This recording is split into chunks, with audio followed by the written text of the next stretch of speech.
All right, everyone, welcome back to Salt City Counseling. Once again, my name's Scott Carter. I am a licensed therapist. Um, Whoops, didn't mean to bump that.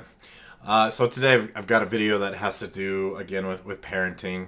And it is such a crucial time for us to have close relationships with kids and teenagers.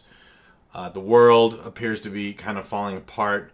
We really have a lot of mental health emergencies and crises on our hands, especially when it comes to kids.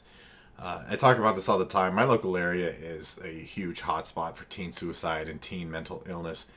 I do a lot of work in the parenting realm. My local area has a problem with a lot of very, very unrealistic parenting expectations and a lot of incorrect beliefs about kids and raising kids.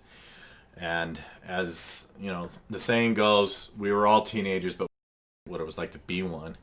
And it's often difficult to see.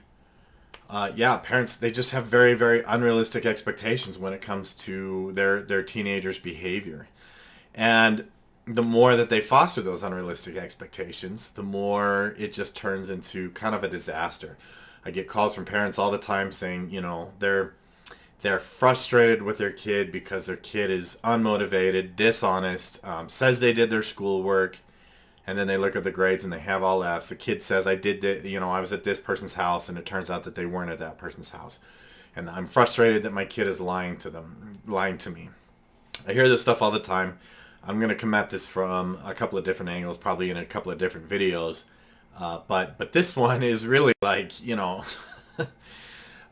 if you're familiar with the website Quora, Quora, where people ask questions about anything and everything under the sun, and anyone and everyone under the sun can go and answer questions. I've answered questions a lot on that website. Mostly too, I've kind of just posted why I'm an expert in these particular areas, because literally anyone can weigh in on stuff, but you can also kind of, pick and choose the answers that you read based on, what people state as their expertise. And this came through on the email where it was basically talking about, someone finds their daughter who's cutting and they yell at her. And this, to me, is probably the number one way to make any situation worse when it comes to your teenager, is getting angry and yelling at them. No matter what the situation might be, no matter what problem or what issue you might be having, yelling at them and getting angry and just yelling and screaming at them is guaranteed to be the number one thing to make the situation way worse. Way worse. And your job as a parent is to help the situation. And I think parents aren't, a lot of parents, too many parents are not reflective enough to stop and think like, maybe I should be a little bit more strategic about how I approach these problems and issues. Maybe I should watch my reactions and not just explode. And so I learned this years ago when I was working at treatment centers. These are inpatient residential programs, treatment centers. These kids are pulled from their homes and they live at these places. And these kids can cause an exorbitant amount of chaos. A lot of these kids are some of the most troubled kids that the system managed to scrape up, to come from super dysfunctional homes. Their ability to find creative ways and what they're willing to do to act out, just it always reached new limits, right? I had one kid one time, he pulled over like this giant fish tank. I think it was 100-gallon fish tank. He just pulled the whole thing over, just fish and water everywhere, right? Because he was angry and he wanted out of the situation. And screaming and yelling always made things worse. We had very extreme situations. And, we had extreme situations to the point where it might even be life-threatening to a kid or the staff, and getting angry only made the situation worse. So whether your kid has bad grades, whether your kid might be using drugs, might be cutting, guaranteed way to make it worse is yelling and screaming and getting angry at them. So angry parents and controlling parents have sneaky kids.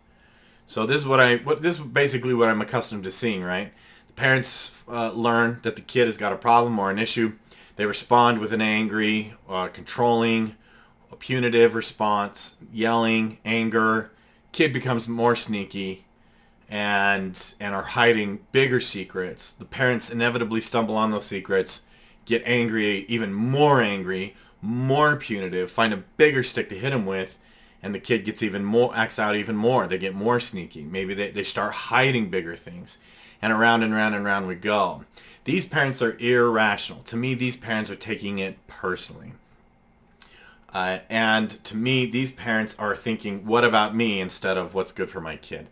If you're, frankly, if you are not able to think about what's good for my kid and what's good for the situation, you may need to grow up a little bit. You may need to you may need to increase your maturity level. Okay, and this, I was gonna kind of do 2 videos on this, but I'll do it in one. I'll do it in this one. The other thing that it's the punitive parents, and I saw this recently, but I see it all the time. Is maybe a kid broke an expectation. By the way, I expect teenagers to break expectations. I expect them to break the rules. I expect them to be dishonest. I'm not condoning it, but that's normal teenage behavior. It just is. And if I just get angry and yell at them, I'm only going to cause the relationship to do this and force them to be a little bit more sneaky, manipulative, and dishonest. That's just how it goes. Kids need better relationships. So stay tuned for I'm making a course on my parenting 4x4. These are the 4 tools and the 4 roles of working with, approaching teenagers and problems. There's a whole lot in there, and it's taking me a while to finish because it's really, really fully loaded. So it's just chock full of skills on different ways to approach this stuff. Because yelling and screaming, getting angry, it doesn't work. And I see parents that take it really personally. Like I see this, for example. This comes up a lot. It just astounds me that, parents will say, well, he or she's a liar. And you're like, well, what did they lie about? He told me that he was going to this friend's house and he went to that friend's house. And it's like, well, in terms of egregious levels of lying, that one's pretty low. Now, these types of parents that I call the punitive parents, they don't like to hear this. What they think is I'm condoning or making excuses for a dishonest teenager. To me, it's one thing if the kid goes to a friend's house and hanging out with friends and they're at Billy's and they go, hey, let's go over to Jimmy's and play video games and shoot hoops. And they're like, okay, so they just go over to Jimmy's to play video games and shoot hoops instead. Because that's what teenagers do. And then the parent goes, he lied to me. He lied to me. And it's just like, well, frankly, the kid wasn't thinking about you when they made that decision. You got to get over yourself. They were thinking about themselves. They thought it was a harmless thing to do. It's one thing to lie about something like that, and it's a whole other thing to, like, steal from you, steal your money and lie to you. Take your car out in the middle of the night and then lie to you about it. But if you're the angry, punitive parent, it's hard to tell the difference because your emotions are too high. You have to really think of this in the levels of egregiousness. And I see parents that treat these small infractions as big ones, as these big, egregious downfalls. And so, these parents, they have the hardest time taking any feedback. It's like, I see this where parents are like, well, you've lost this privilege until you earn my trust back. Okay, if the kid's 13 or 14 or whatever, they don't know what that means. You can't put this arbitrary punishment on them because you took it personally. Your relationship is going to go like this. Bye. I see kids all the time. They look me in the eye and they tell me the second I turn 18, I'm out of here. They're never going to see me again. You don't want that for your kid when you turn 18. I see parents all the time. My house, my rules. And it's like, okay, but your kid is learning maladaptive behaviors. And they're wanting to, fly the coop entirely the second they turn 18 because you choose to be overly invested and extremely punitive in these small, less important battles. Stop taking it personally. Come at it more learn to come at this more objectively. more analytically. Again, that's a lot of what my work is about. I've put a lot of years into this.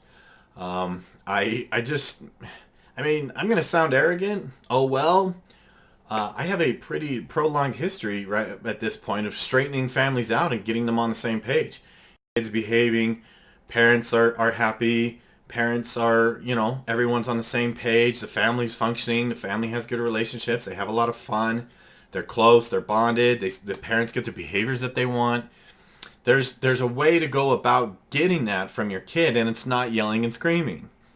If you find yourself yelling and screaming more than once a week, or once a week or more, you're yelling too much. You're just yelling too much. If you're calling names, stop it. You got to stop it, okay? And the trick here is that you got to learn to not take things personally, because parents do. They take it personally. Social media has introduced this element of I'm gonna put my parenting on social media as an advertisement for myself and what a great parent I am. I see this all the time with parents. And when the kid does something, they act out, then they've disrupted the commercial for their parenting, and it's like, kablamo, okay? This doesn't work, okay? Readjust your priorities. Manage your expectations, okay? So don't be the punitive parent. Stop taking it personally. Thanks for watching. Hope this is helpful. Sometimes I do come across as a little bit harsh in a video like this, but what I really want people to understand is that, I make a pretty good living just off of acting like a mechanic. I look under the hood and I go, well, here's your problem. This is what you need to fix. And the parents that take it personally and resent change are the ones that keep having a miserable family life. And I'm just trying to help people be a little bit more objective about it. Okay? So thanks for watching. And make sure you like, subscribe, share, all that stuff. Stay tuned for my Parenting 4x4 course. I'll announce it when it's up. Might be a minute though, but I will definitely announce it. Thanks for watching.